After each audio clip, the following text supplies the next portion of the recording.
Muy bien, bueno, pues gracias. Estamos en el capítulo 2 de Santiago. Recordamos que Santiago es una carta escrita por Jacobo, fue la primera del Nuevo Testamento, entonces está como muy, o sea, como muy cercano, digamos, eh, bueno, pues a los primeros años, ¿no? Del surgimiento del cristianismo. Entonces, en este momento prácticamente todos los cristianos son judíos, ¿no? Por eso esta carta tiene como un matiz bastante judío y es importante que lo tengamos en cuenta para poderla interpretar de manera correcta. Entonces, estamos en el capítulo 2 y a partir de este momento, Santiago nos va a empezar a poner retos por cuanto a la veracidad o no de nuestra fe. Santiago es una carta muy práctica, es una carta muy práctica y tiene mucho que ver con la manera en la que vivimos y va a estar contrastando cómo es que un cristiano debe de vivir y tiene que vivir, ¿ok? Y va a estar poniendo siempre en tela de juicio la veracidad de la afirmación de alguien que dice que tiene fe, pero su vida no refleja esa supuesta fe en Cristo Jesús. Entonces, comenzamos en el capítulo 2. Mis amados hermanos, ¿cómo pueden afirmar que tienen fe en nuestro glorioso Señor Jesucristo si favorecen más a unas personas que a otras? Y aquí empezamos ya con una declaración muy tajante, muy directa, muy concreta, y es, ¿cómo te puedes atrever a decir que tienes fe en Jesucristo, nuestro Señor glorioso, si estás viviendo de una manera que es incompatible con esa fe que dices tener? En este caso en concreto, si muestras acepción de personas. Mostrar acepción de personas es un pecado. No es un tema de respeto, no es un tema de cortesía, es un grave pecado. Y vamos a ver un poco por qué. Porque varias veces en las escrituras nos va a declarar que Dios no hace acepción de personas con nadie. Entonces aquí Santiago está diciendo que en la iglesia hay personas que dicen que tienen fe verdadera en Cristo Jesús.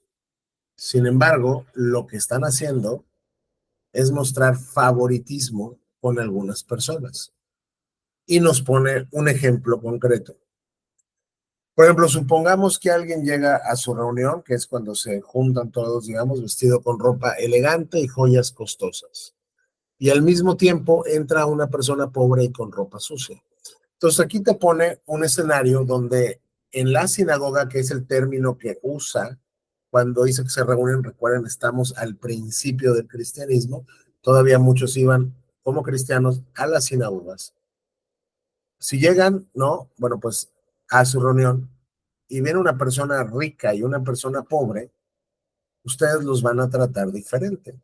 Si ustedes le dan un trato preferencial a la persona rica y le dan un buen asiento, pero al pobre le dicen, tú puedes quedarte allá parado o bien sentarte en el piso, ¿acaso esta discriminación no demuestra que sus juicios son guiados por malas intenciones? Entonces, algo tan simple para nosotros, pero no para Dios, Santiago lo pone como una de las pruebas de la veracidad o no de nuestra fe. Es decir, lo que Santiago está diciendo es, si tú realmente tienes fe, vas a vivir de una manera compatible con esa fe. Y este es un tema muy importante, porque hay muchas personas que profesan fe en Cristo Jesús, que dicen que han creído en Cristo Jesús. Sin embargo, su vida no refleja esa realidad. Y sin importar lo que digan algunos teólogos, ¿no?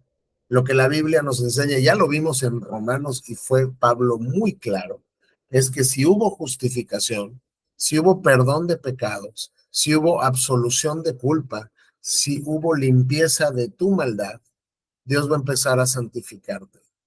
Esto no quiere decir que vas a ser perfecto de la noche a la mañana. Sin embargo, tiene que haber un cambio progresivo en tu vida con relación al pecado y con relación a Dios. Si una persona dice que tiene 25 años caminando con el Señor y su vida no ha cambiado, y no está en un proceso de santificación. La Biblia no le permite tener certeza de que esta persona en realidad es cristiana, porque como vamos a ver hoy, si Dios quiere y llegamos ahí, hay una fe falsa, una fe inútil, una fe que no salva. Y hay una fe viva, una fe que se demuestra por medio de las obras, que es una fe verdadera. Santiago te va a contrastar una fe muerta y una fe viva. ¿Ok? Entonces, desde aquí comienza ya él poniéndote un ejemplo. Llega una persona rica y llega una persona pobre. En este tiempo, generalmente los cristianos eran pobres. La gran mayoría de los cristianos son pobres en el primer siglo. Por eso Pablo en Corintios les dice, casi todos ustedes no hay así como muchos ricos, muchos sabios, muchos poderosos, muchos nobles, porque eran pobres y no habían muchos asientos en la sinagoga. Entonces, si de repente llega una persona pues con ropa, digamos, elegante, que se ve que tiene dinero, y tú le das un trato especial que la persona que es pobre, que es tu hermano, pero no tiene dinero, Dios aborrece lo que estás haciendo. Dice, y tus juicios son guiados por malas intenciones. En realidad, tu corazón perverso te está llevando a tratar bien a la persona rica porque en última instancia esperas recibir algo de esa persona y desprecias a la persona pobre de la que crees que no vas a conseguir nada. Versículo 5. Escúchenme, amados hermanos, con respecto a los pobres. ¿No eligió Dios a los pobres de este mundo para que sean ricos en fe? ¿No son ellos los que heredarán el reino que Dios prometió a quienes lo aman? Pero ustedes desprecian a los pobres. Dice, ¿no se han dado cuenta que muchos de sus hermanos cristianos son pobres?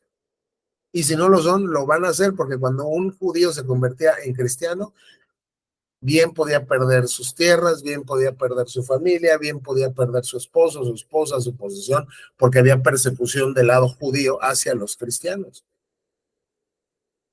Dice, no se dan cuenta que Dios eligió a los pobres de este mundo, muchos de sus hermanos son pobres, para que sean ricos en fe, y Pablo contrasta su pobreza en dinero con el estado de exaltación que Dios les dio al salvarlos.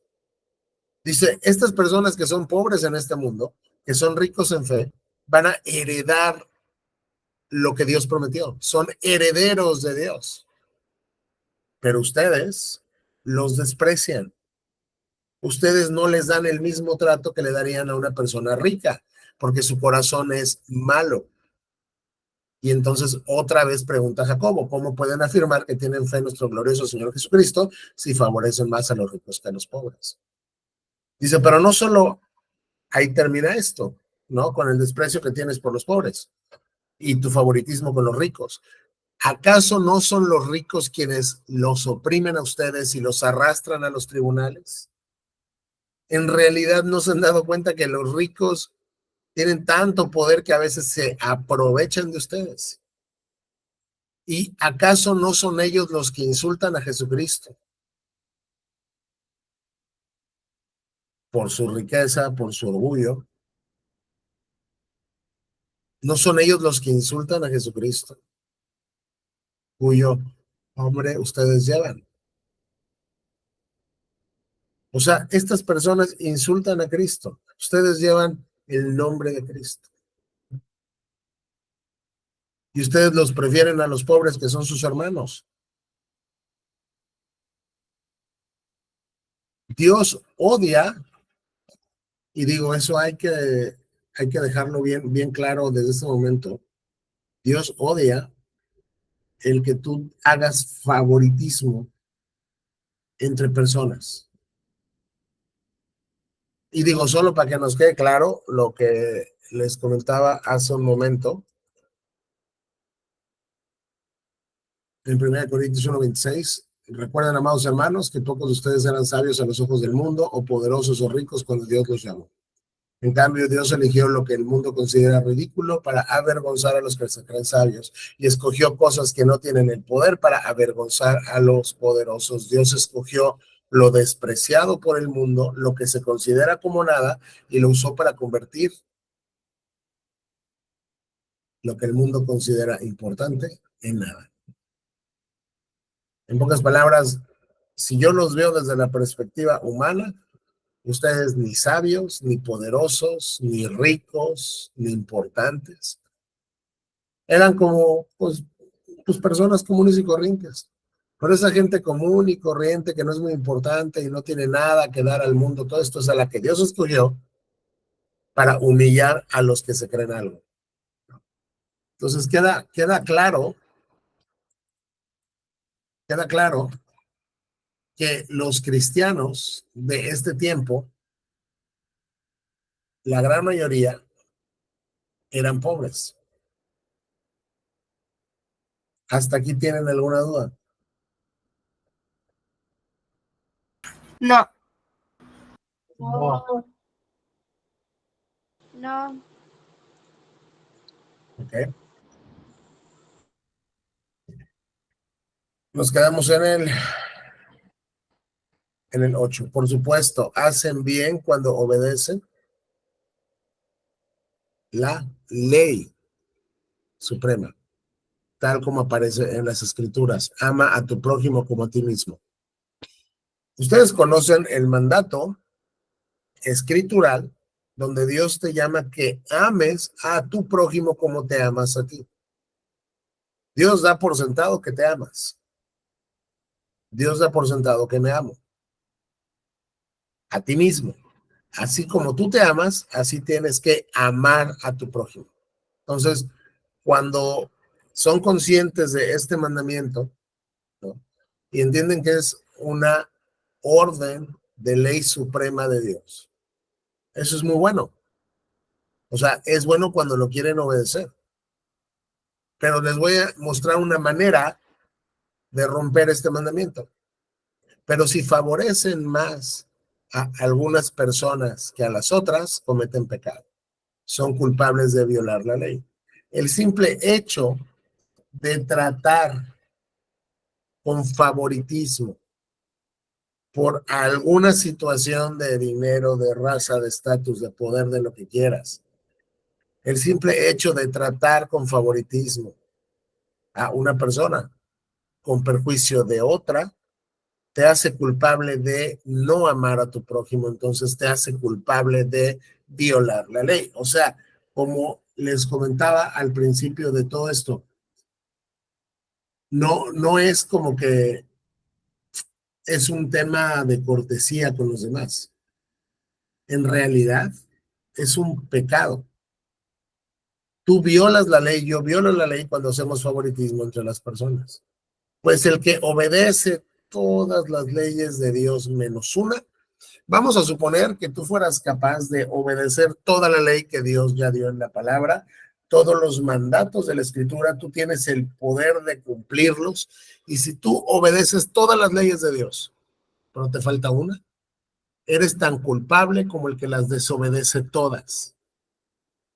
O sea, si tú violas un mandamiento de Dios, te haces culpable de toda la ley. ¿Por qué? Porque violar la ley es violar el carácter de Dios, porque la ley es el reflejo del carácter de Dios. Porque el mismo Dios que dijo no cometas adulterio, ¿ok? También dijo no cometas asesinato. Entonces, a ver, quiero que entiendan que hay un solo Dios que dio la ley y la ley es el reflejo de su carácter completo. Entonces, cuando tú violas una parte de su carácter, te haces culpable de violar la ley. Porque ese mismo Dios que te dijo una cosa, también te dijo, no hagas esto otro también. Así que si ustedes matan a cualquier persona, pero no cometen adulterio, de todos modos han violado la ley. Entonces, si tienen dos mandatos y dicen, yo voy a cumplir este y no voy a cumplir este, han violado la ley. Entonces, es tan imposible para el ser humano justificarse por guardar la ley, porque si tú violas un solo mandato de todas las leyes de Dios, te has hecho culpable de todas. Y aquí Dios le está dando un peso tremendo al hacer favoritismos con respecto a los demás. Y el favoritismo no solamente se puede ver como en el contexto de, bueno, mira, ¿sabes qué? No sé que hay un buen lugar, es un mejor lugar, tú siéntate acá y tú que pues eres pobre y no voy a obtener, digamos, algo de ti, pues vete para allá, quédate parado, siéntate en el piso. ¿El favoritismo se puede ver así? Claro que sí. Pero el favoritismo también se puede ver de maneras más sutiles. Cuando no somos imparciales, al momento de juzgar una situación. Si de repente hay un tema ahí entre mis hermanos, ¿no?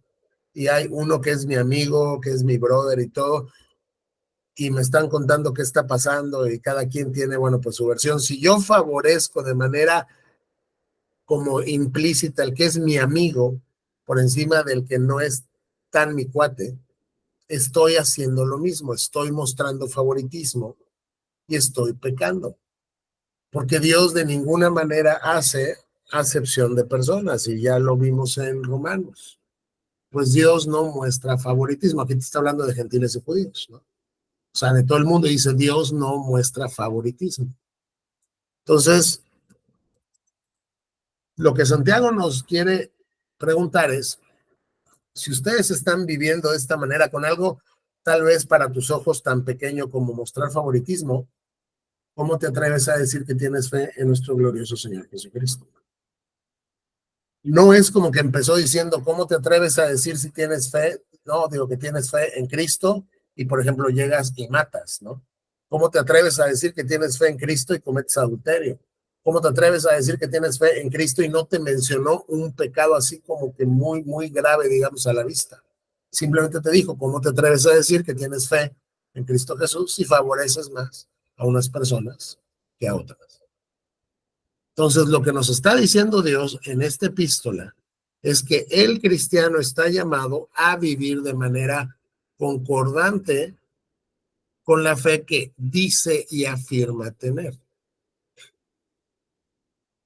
Porque no importa lo que dices, importa para Dios lo que haces. Ahí ya todos conocemos el pasaje de Mateo 7:21, donde dice, no todo el que me llama Señor, Señor. Esta es una declaración enfática de fe en él. O sea, cuando el judío repite algo es porque lo está enfatizando. Entonces Cristo dice, van a haber unas personas que me van a decir enfáticamente que yo soy su Señor, pero no van a entrar en el reino del cielo. Solo entrarán ¿quiénes? Solo entrarán aquellos que verdaderamente hacen la voluntad de mi Padre que está en el cielo. No va a entrar el que dice, va a entrar el que hace. El día del juicio muchos me dirán, Señor, Señor, otra vez una declaración muy, muy clara de tú eres mi Señor, yo te pertenezco. Mira, profetizamos en tu nombre, expulsamos demonios en tu nombre, hicimos milagros en tu nombre, trabajamos por ti, aparentemente. Pero Cristo les va a responder, nunca los conocí. Aléjense de mí ustedes. ¿Qué los caracteriza? ¿Qué caracteriza a este grupo de personas que dicen que le aman, que dicen que le sirven? Dice ustedes que violan las leyes de Dios. Ustedes tienen un estilo de vida que en realidad es vivir como si yo nunca les hubiera dado una ley para cumplir. Entonces, ustedes pueden profesar lo que quieran con los labios y pueden decir que yo soy su Señor y pueden decir que tienen fe en Cristo. Si su vida no está reflejando un patrón de obediencia, lo vamos a ver con Santiago, esa fe simple y sencillamente es falsa, es una fe muerta. ¿Ok? Entonces dice, si tú violas un mandato de la ley, te haces culpable de todo. Entonces, en todo lo que digan y en todo lo que hagan, recuerden que serán juzgados por la ley que los hace libres. Ustedes acuérdense, ¿ok? Que de la manera en la que ustedes actúen y de la manera en la que ustedes hablen, van a ser juzgados por la ley de Dios. Y él te agrega aquí la ley que te hace libre. ¿Cómo es posible que la ley me haga libre si yo voy con Pablo, por ejemplo, y veo que la ley me esclaviza porque no la puedo cumplir?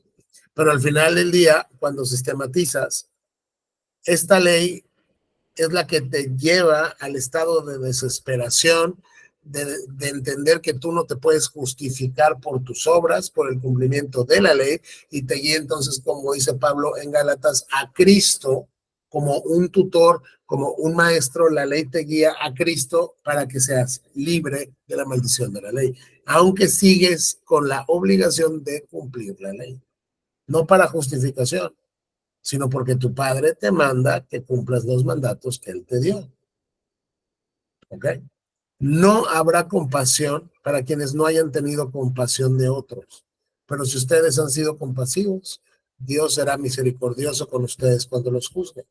Otra característica de los cristianos es que muestran compasión. ¿Y qué es la compasión? Sino simple y sencillamente sentir la necesidad y el dolor de mi prójimo, entonces le amo. Entonces, un cristiano que tiene fe en Jesucristo mostrará compasión. Por eso Dios le dará misericordia, no porque le deba algo por su compasión, sino porque la compasión es el reflejo de que la fe que tiene en realidad está viva. Pero si conoces una persona inmisericordia, si conoces una persona que no muestra compasión, Santiago te diría, ¿cómo afirmas que tienes fe en nuestro glorioso Señor Jesucristo y eres no compasivo? Entonces, solo recuerden que van a ser juzgados por la ley. Cuidado con la manera en la que están viviendo. Entonces, ya Santiago nos puso pues un ejemplo de cómo nuestra profesión de fe en Jesucristo no vale mucho si no va acompañada de una vida concordante. Incluso si estamos haciendo algo contrario a esa fe que decimos tener, ¿cómo te atreves a decir que tienes fe en Jesucristo? La salvación no es por obras, pero las obras ya lo vimos en Romanos, por eso es que es importante ver Romanos primero. La salvación no es por obras, pero las obras son el resultado de tu salvación. Dios te salvó para buenas obras, para que andes en ellas, las cuales Él preparó de antemano para ti. O sea, Dios quiere que vivas como un hijo obediente, que haga buenas obras, porque has sido justificado y salvado y perdonado. Las buenas obras, otra vez, no son la base de tu justificación ni de tu absolución de culpa delante de Dios. Las buenas obras son el resultado de una persona que ya ha sido perdonada y una persona que ha sido justificada. Pero Santiago quiere que entendamos entonces que estas buenas obras van a demostrar la veracidad o no de la supuesta fe que decimos tener en Jesucristo. Y entonces Santiago en el versículo 14 nos dice, a ver, mis amados hermanos, ¿de qué le sirve a uno decir que tiene fe si no lo demuestra con sus acciones? Digo, creo que ya no puede ser más claro, Santiago. ¿De qué te sirve decir que tienes fe si no lo demuestras? ¿A quién se lo tienes que demostrar? Al mundo. Si no demuestras con tus acciones, con tus obras, con la manera en la que vives, que realmente tienes fe. Es decir, la fe no va separada de las obras. Las obras del cristiano son producto de su fe. Y ahí donde una persona no se caracteriza por obedecer la ley de Dios ni andar en buenas obras, uno tiene todo el derecho bíblico para poner en tela de juicio si esa persona en realidad tiene una fe verdadera. Otra vez, no se trata de perfección, no se trata de impecabilidad. No se trata de que tú ya nunca vas a volver a pecar y de manera perfecta vas siempre a cumplir con la ley de Dios. No podemos, porque ya lo vimos también en Romanos 7, el pecado todavía vive en nosotros. Pero se trata de un cambio de dirección, de un cambio de vida. Digo, lo voy a poner de una manera muy burda, muy básica, pero si una persona era drogadicto y era narcotraficante, ¿no? Y era sicario, digámoslo así, y se convierte a Cristo Jesús, nadie esperaría, nadie que después de su conversión a Cristo siga matando personas. Tiene que haber un cambio de vida. Como lo dice de manera muy puntual y muy clara Paul Washer. Si tú tienes una cita conmigo, ¿no? O sea, de oye, fíjate que nos vemos en tal lugar a las 5 de la tarde y bueno, pues de repente ya son las 5:30 y tú vas llegando tarde y me dice, oye, perdóname por llegar tarde, fíjate que venía para acá, pero me atropelló un tráiler. Y yo te veo sin nada, con tu ropa limpia y sin sangre y sin nada, no te voy a creer. ¿Por qué? Porque si tuviste un encuentro frontal con un tráiler, tú no vas a terminar como estabas. Y Cristo Jesús, dice Paul Washer, es más grande que un tráiler. ¿Cómo es posible que haya personas que digan yo he tenido un encuentro con Jesucristo y su vida permanezca sin cambio alguno? Entonces, es lo que Santiago quiere enfatizar. ¿Ok?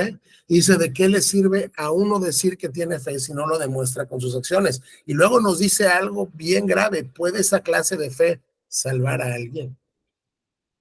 Oye, ¿te das cuenta que si tú dices que tienes fe, pero no vives como cristiano y no lo demuestras con tus obras, en realidad la fe que tienes no te salva? La fe que tienes es una fe falsa. Tú crees que tienes fe, pero en realidad no tienes fe. No eres poseedor de la fe que justifica. Ahora nos pone otro ejemplo. Supónganse que ven a un hermano o a una hermana que no tiene que comer ni con qué vestirse. Recuerden, son pobres. Y uno de ustedes le dice, adiós, que tengas un buen día, abrígate mucho y aliméntate bien. Pero no le da ni alimento ni ropa. ¿Para qué le sirve? Supongamos que ves un hermano o una hermana pobre, tú tienes posibilidad poca o mucha de poderle auxiliar y le dices, oye, pues que te vaya bien y cuidado con el frío y bueno, pues come bien y todo, cuando sabes que la persona ni comida ni ropa tiene y no le das ni el alimento ni la ropa, ¿cómo le estás amando? ¿Para qué le sirve a la persona tus buenos deseos? En pocas palabras, ¿cómo estás mostrando que le amas? Juan ya nos dijo que no amemos de lengua, de palabras, sino con hechos y en verdad. Y nos puso Juan este mismo ejemplo, ¿no? De tienes a un hermano en necesidad, tú le puedes ayudar, cierras tu corazón y no le ayudas. ¿Cómo es posible que el amor de Dios more en ti? Porque recuerden, ya sabemos que los cristianos somos compasivos. Y no vas a sentir compasión de alguien de tu familia, porque un hermano en Cristo es tu familia. De alguien de tu familia que no tiene que comer y no tiene qué ropa ponerse. Si no lo ayudas, estás demostrando que tu fe no te va a salvar, porque la fe que en realidad dices tener no existe, es una fe muerta. Entonces dice Santiago, como pueden ver, la fe por sí sola no es suficiente. A menos que produzca buenas acciones, está muerta y es inútil. Y aquí vamos a empezar con algo que hizo que Lutero, el reformador Martín Lutero, pensara que Santiago era una carta muy floja, incluso ni siquiera debería pertenecer al canon, porque decía Lutero, se contrapone con Pablo. O sea, hay una contradicción, decía Lutero, hay una contradicción tremenda y absoluta en los términos de Santiago y en los términos de Pablo. Ya vimos Romanos. Pablo, y espero que se acuerden porque lo vimos mucho tiempo, Pablo nos dijo 1500 veces, nadie será justificado por las obras, solo por la fe, solo por la fe, solo por la fe. No es por obras, es por fe, es por fe. Y de repente llega Santiago y dice, como pueden ver, la fe por sí sola no es suficiente. A menos que produzca buenas obras, está muerta y es inútil.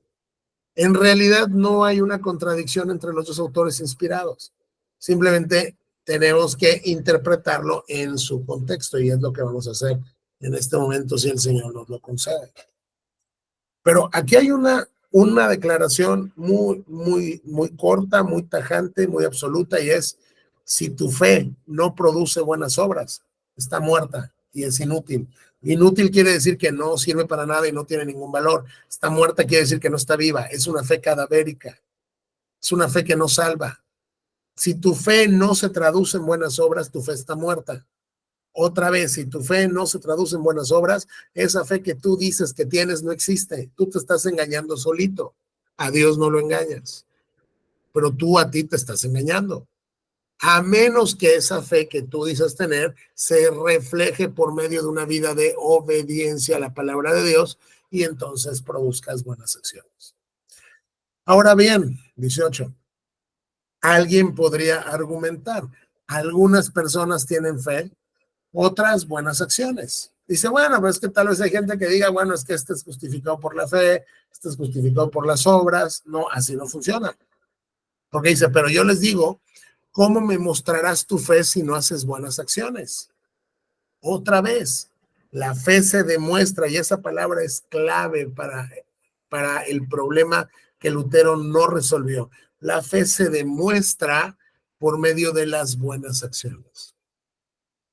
¿Cómo me vas a mostrar tu fe si no haces buenas acciones? ¿Cómo me vas a mostrar tu fe si tu vida de cristiano no refleja que eres cristiano?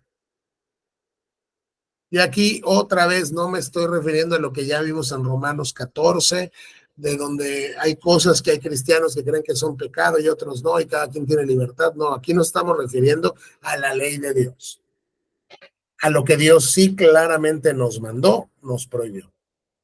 Si tu vida, y otra vez, no de manera perfecta, pero si tu vida no refleja que hay un cambio en ti, si tu vida no refleja que Dios te está santificando, tu fe está muerta y es inútil. No importa lo que diga el Seminario Teológico de Dallas, ¿no? Porque hay muchos teólogos que dicen, no, es que una persona puede tener fe y nunca crecer espiritualmente, y puede vivir en una vida de carnalidad y de pecado perpetua y se va a ir al cielo. Eso no es cierto. Cuando la fe verdadera existe, esa fe se demuestra por medio de las obras. Por eso dice Jacobo, ¿cómo tú me vas a mostrar tu fe si no haces buenas acciones? Yo te voy a mostrar mi fe. ¿Cómo me la vas a mostrar, Jacobo? Yo te la voy a mostrar con mis buenas acciones. O sea, la manera de demostrar la veracidad de tu fe son tus obras, no son tus palabras. No es que levantes los brazos en la iglesia, no es que aplaudas, que dances, que te caigas, que no te caigas, que salgas, que es la manera en la que vives. Entonces, a Dios le importa la forma en la que vives. Una fe verdadera se demuestra por medio de tu vida práctica, de lo que haces. 19, tú dices tener fe porque crees que hay un solo Dios. Bien hecho. Dice, a ver, tú te crees con fe porque dices, es que yo creo en Dios. O sea, creo que hay un solo Dios. Bueno, está muy bien. Aún los demonios lo creen. Eso mismo que tú dices creer, los demonios lo creen. Pero a diferencia de ti, ellos tiemblan aterrorizados porque ellos sí conocen a Dios. Tú de manera casual dices, no, es que yo sí creo en Dios y todo esto, pero oye, espérame, eso no es fe. Porque eso aún los demonios lo suscriben y lo creen. Pero ellos tiemblan aterrorizados. ¡Qué tontería! Dice Santiago. ¿Acaso no te das cuenta de que la fe sin buenas acciones es inútil? Otra vez. Creo que Santiago acá no puede ser más claro, Jacobo. No te das cuenta de que la fe sin buenas acciones es inútil. Entonces, es el momento para que tú y yo reflexionemos.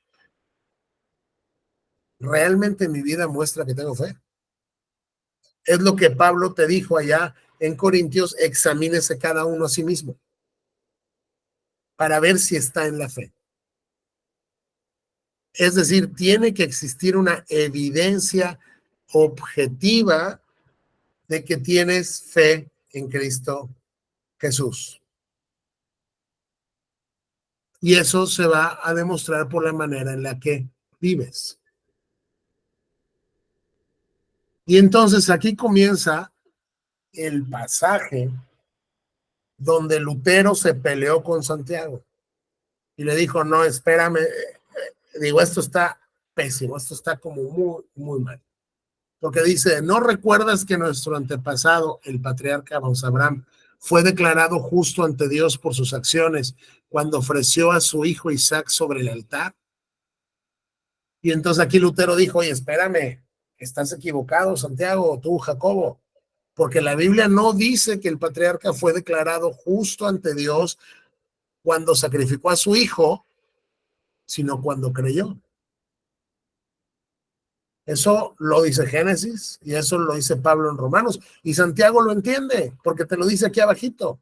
Pero él te está diciendo que el patriarca fue declarado justo. Y ahorita aquí vamos a entrar al meollo porque esta traducción no le hace justicia a la palabra que usa Santiago en realidad. ¿Ok? Pero lo que dice es, ¿no recuerdas que nuestro antepasado, el patriarca Abraham, fue declarado justo, fue justificado? Quiere decir, ante Dios por sus acciones cuando ofreció a su hijo Isaac sobre el altar. Ya ves, su fe y sus acciones actuaron en conjunto. Sus acciones hicieron que su fe fuera completa. Y así se cumplió lo que en las Escrituras que el patriarca le creyó a Dios y Dios lo consideró justo debido a su fe. Incluso lo llamaron amigo de Dios. Entonces, es un hecho que Santiago conoce Génesis. Él sabe que a él se le justificó cuando creyó, porque aquí te lo dice, que él le creyó a Dios y Dios lo consideró justo debido a su fe. Pero él te dice que sus acciones contribuyeron a su justificación, pero ¿en qué sentido es el punto?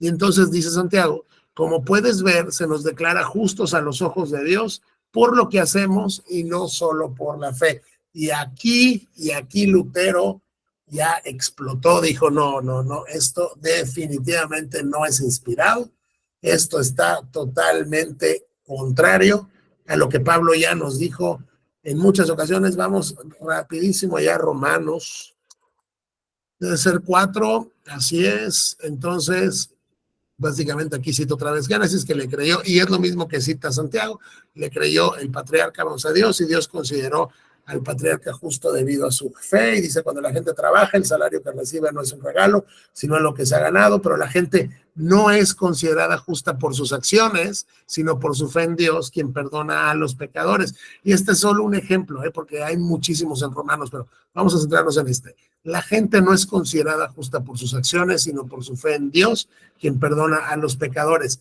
no por las acciones, sino por la fe. Y Santiago, ¿qué nos dice acá? Como puedes ver, se nos declara justos a los ojos de Dios por lo que hacemos y no solo por la fe. ¿Ven la contradicción o no?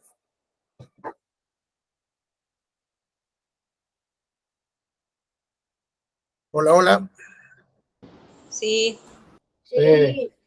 Y esa misma Sí. contradicción, perfecto, y esa misma contradicción es la que vio el reformador Lutero. Por eso él no quería a Santiago, no le gustaba la carta de Santiago. Dijo, si es inspirada, es muy floja y está como muy chafa, pues. Pero él decía, incluso no creo ni que sea inspirada, porque aquí se está contrapunteando de manera clarísima con Pablo. Entonces, ¿cuál de las dos? Ahí es donde vamos a seguir leyendo un poquito más. Y ahorita vamos a tener que ir a el contexto. Rahab, la prostituta, esto lo van a encontrar en Jueces, cuando los judíos están ya por entrar, digamos, a Jericó, hay una prostituta pagana que no pertenece al pueblo judío, ¿ok? Que esconde a los espías, ¿no? Y los manda por otro camino y luego se va con los judíos y le perdonan a ella y a su familia toda la vida. Pero es una prostituta pagana que mostró fe en que lo que Dios estaba haciendo con Israel era lo que se tenía que hacer y dijo, yo quiero ir con ustedes. Entonces dice que ella, la prostituta, fue declarada justa ante Dios por sus acciones cuando ella escondió a los mensajeros y los ayudó a regresar sin riesgo alguno por otro camino. Dice, te voy a poner otro ejemplo de cómo alguien fue declarada justa o fue justificada, es la palabra correcta, fue justificada por lo que hizo.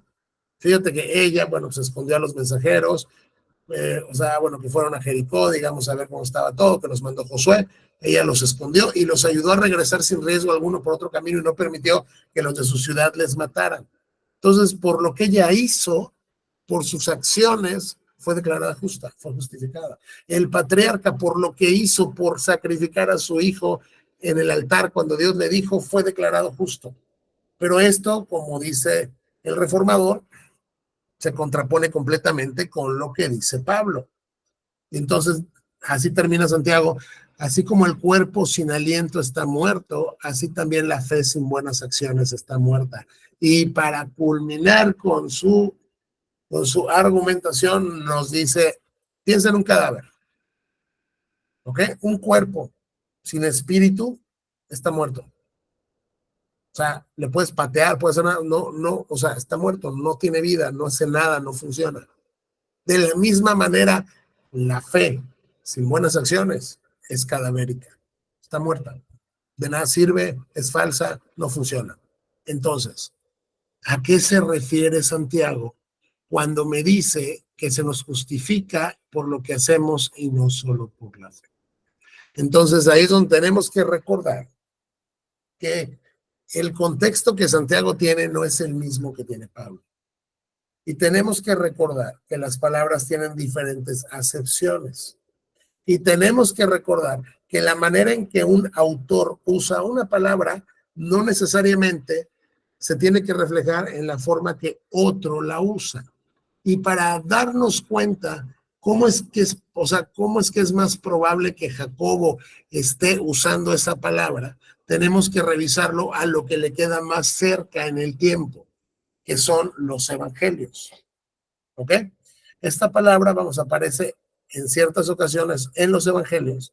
Esta palabra o sea, que se usa como justificar, pero vamos a ver en los evangelios más o menos a qué se refiere y cómo es que Santiago, que es la primera carta que tiene un sabor muy judío, la puede estar utilizando. Y por acá ya lo había yo buscado para ahorrar mi tiempo, a ver si no lo perdí. Ok. Esta palabra justificado es la que, bueno, se nos declara justos o justificado. Fue declarado justo, ahorita lo encuentro.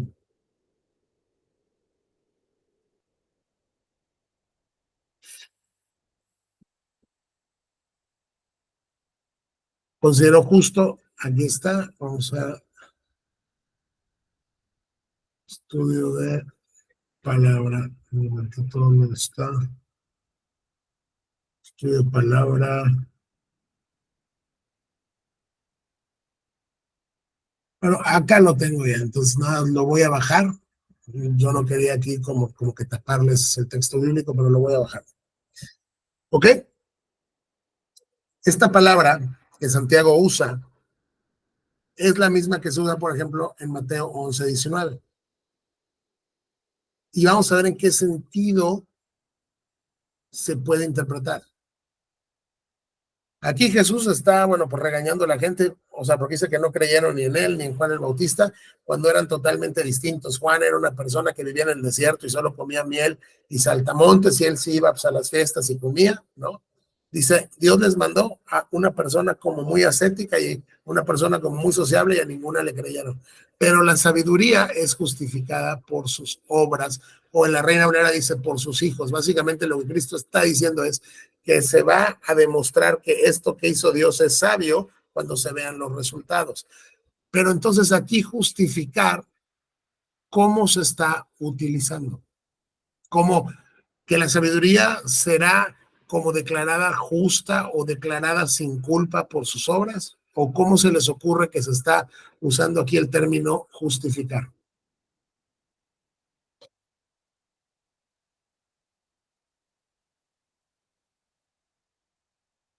Como demostrada, ¿no? Como demostrar, como vindicar. Por ejemplo, acá, Lucas 7:29, y todo el pueblo y los publicanos, vamos a oírlo, justificaron a Dios. A ver, si la palabra forzosamente quiere decir declarar justo a alguien o imputar una justicia o quitar la culpa, no veo cómo el hombre pueda justificar a Dios. ¿Se me explico? Sino básicamente es vindicaron a Dios. ¿Saben lo que es vindicar?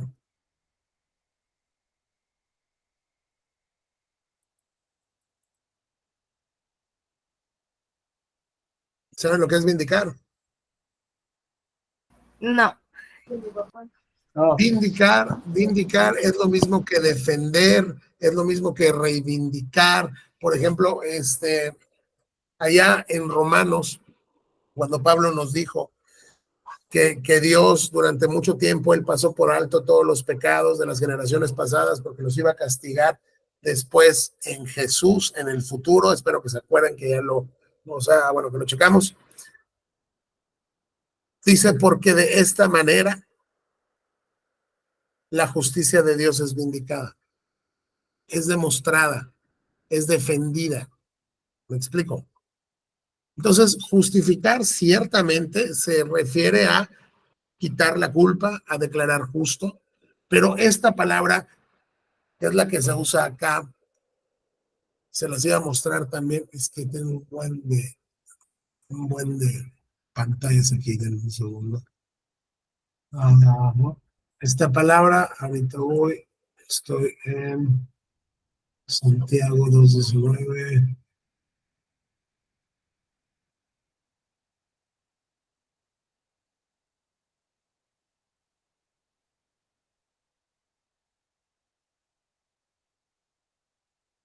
Les voy a bajar esto también para que lo puedan ver. Esto es un diccionario interlineal, griego-español. Entonces ahorita ya se me movió, acá lo tenía. Ajá, ajá, ajá. La palabra dikaiao.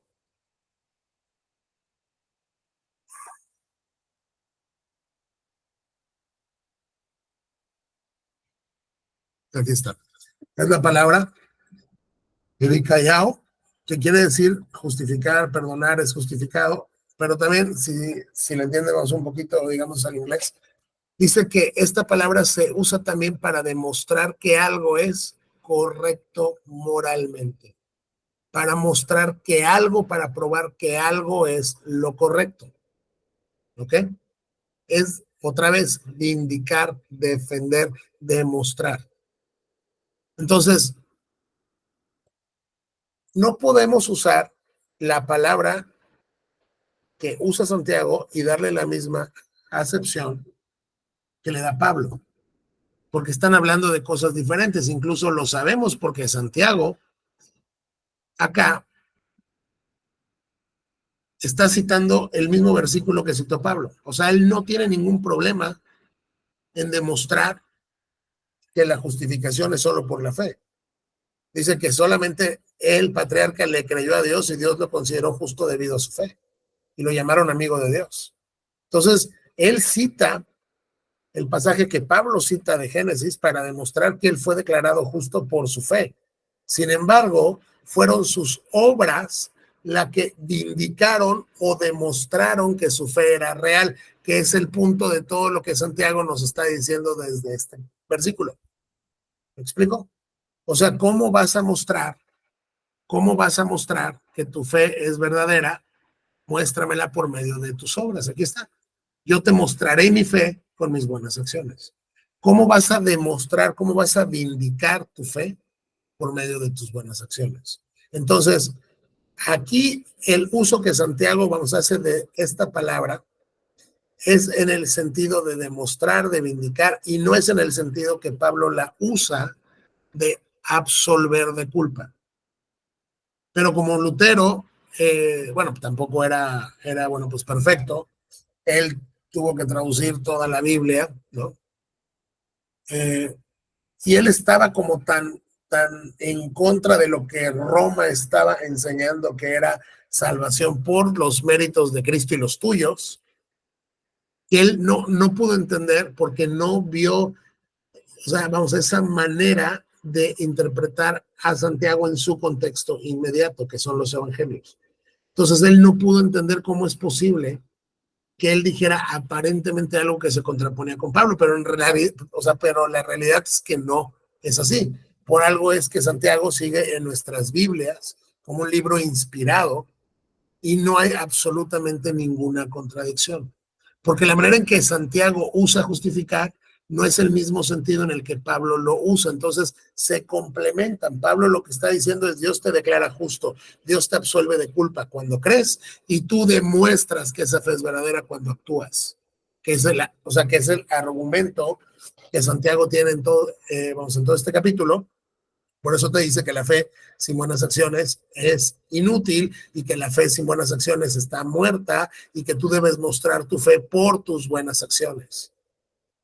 ¿Ok? Entonces, en realidad no hay una contradicción ni entre Pablo y Santiago, ni entre lo que él dijo con lo que dijo vamos, el otro. Simplemente cuando encontramos una palabra en la Biblia, donde tenemos que buscar primero cómo se usa esa palabra es en el contexto inmediato.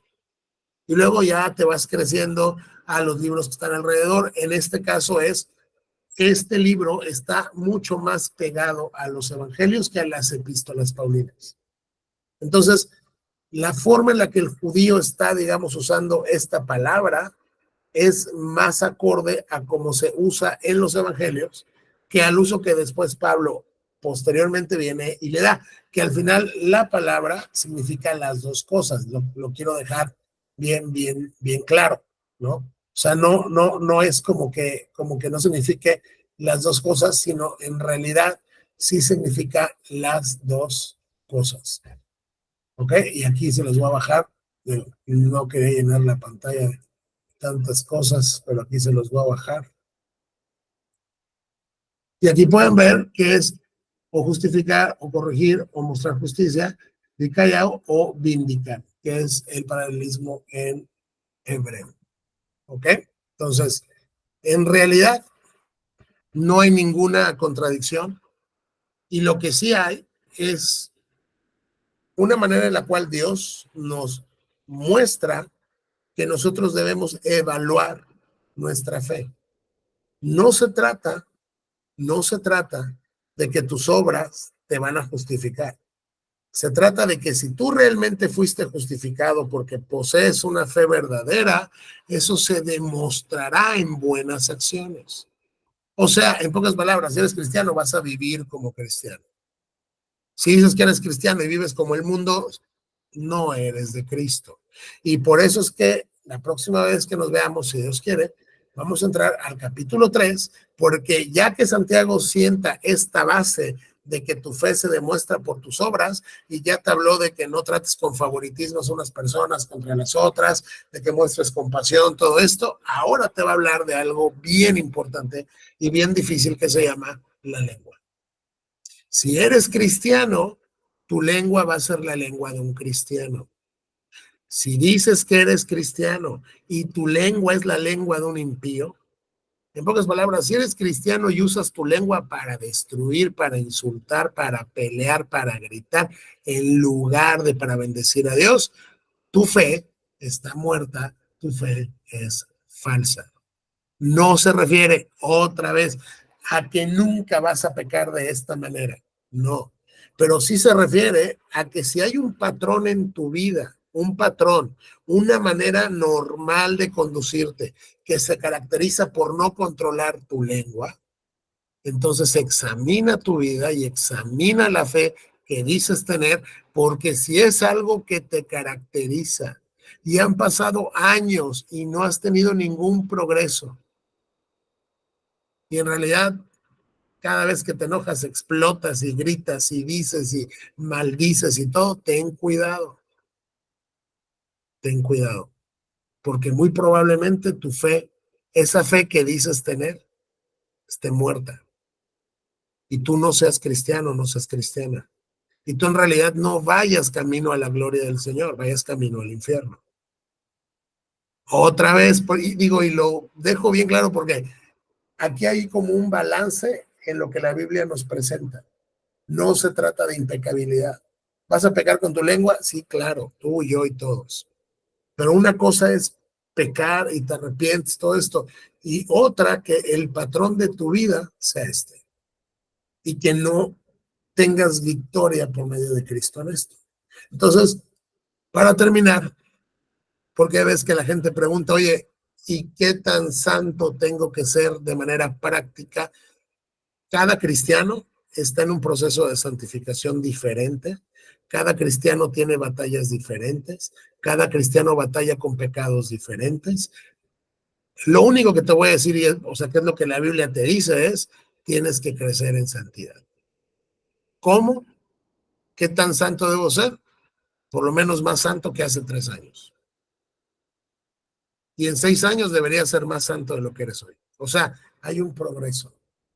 Pero si tu vida se caracteriza por vivir como el mundo, y soy bien enfático en esto porque es así de grave, si tu vida se caracteriza por vivir como, o sea, como el mundo, y dices que tienes fe en Jesucristo, pero no te interesa Cristo, y no te interesa Dios, y no te interesa su palabra, y te gusta el pecado, y buscas lo que el mundo busca, y amas lo que el mundo ama, y te diviertes con lo que el mundo se divierte, y no tienes reverencia ni temor a Dios en tu corazón. Si han pasado años y sigues viviendo así, y eres indiferente a las cosas de Dios, y no te caracterizas por ser una persona que ame la ley de Dios y que busque obedecerla, examina tu vida.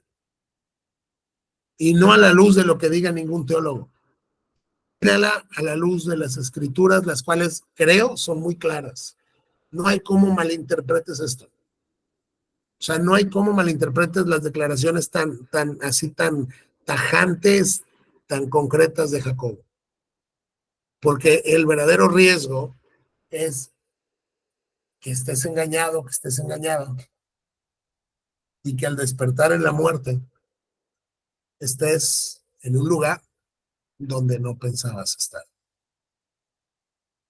Entonces, vamos a quedarnos con esto.